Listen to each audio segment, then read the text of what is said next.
Ketika berita perusahaan rugi mau dipajaki 1%, asli membuat otak Sontoloyo jadi mikir. Ada apa ini bernegara sampai perusahaan rugi dipajaki juga? Sudah harus bayar karyawan, bayar overhead, bisnis rugi, masih kena pentung pajak lagi. Sementara BUMN yang rugi itu sudah sering disuntik pakai duit pajak, duit APBN hasil keringat rakyat. Membuat banyak yang berpikir, kok lu nggak amanah sih kelola negaranya? Sudah memajak tinggi, duitnya nggak buat untung juga pemakaiannya. Asli loh, BUMN itu sudah regulator, operator, tersering monopoli lagi. Yang bayar produknya, rakyat semua bayarnya tunai. Lalu BUMN-nya rugi. Lah geblek pol, asli geblek. Sebenarnya apa sih yang terjadi? Kita melihat harusnya kita tarik mundur ke 5 tahun terakhir. Kebijakan kelolaan ekonomi negara, baik positif untung atau rugi, ukurannya bukan kebijakan kemarin atau bulan lalu, bahkan tahun lalu. Harus melihat mundur agak jauh, hingga 5 tahun. Kalau perusahaan UKM misalnya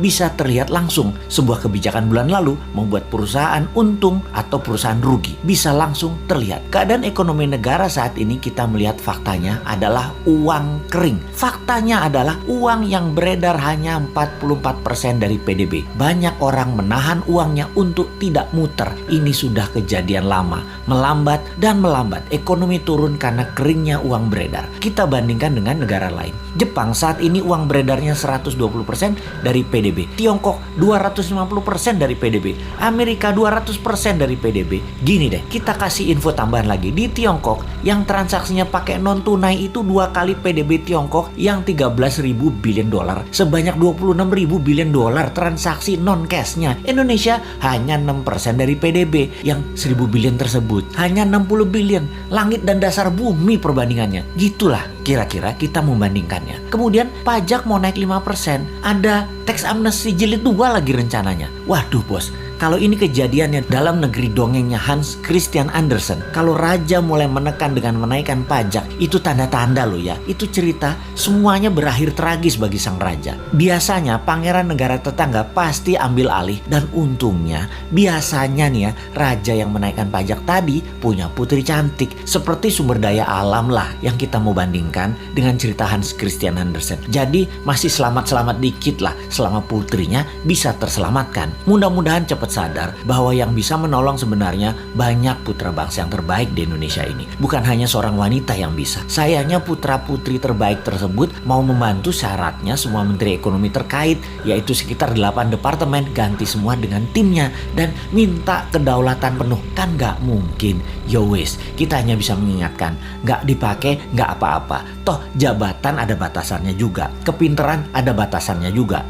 Tapi bener deh bos, kalau kebodohan mah gak ada batasnya. Kembali ke pajak. Ini yang buat nyesek kebijakan keuangannya dengan menaikkan pajak tinggi dan menekan. Kalian itu wahai pejabat tidak ikut membuat kaya rakyat, malah majekin. Kebijakan pejabat harusnya membuat makmur rakyat. Begini ilustrasinya. Kalau rakyat dapat 100, dipajaki 10, oke lah. Lalu sekarang dipajaki mau 12% atau 15%. Sementara pendapatan turun hanya jadi 80. Ya teriaklah rakyat. Bener deh.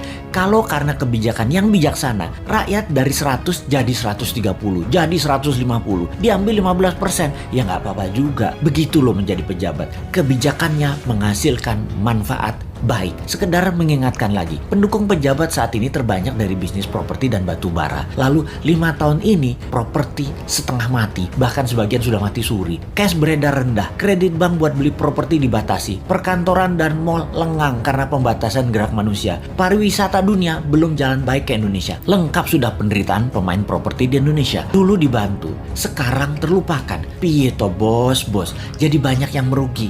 Kena pajak 1% lagi. Ay mampus dah. Wes 2024 gak usah dipilih semua calon-calon dari pejabat sekarang deh. Pasti sama lagi kebijakannya. Cari yang baru. Masa gak ada berlian di antara 270 juta penduduk Indonesia selain mereka sih?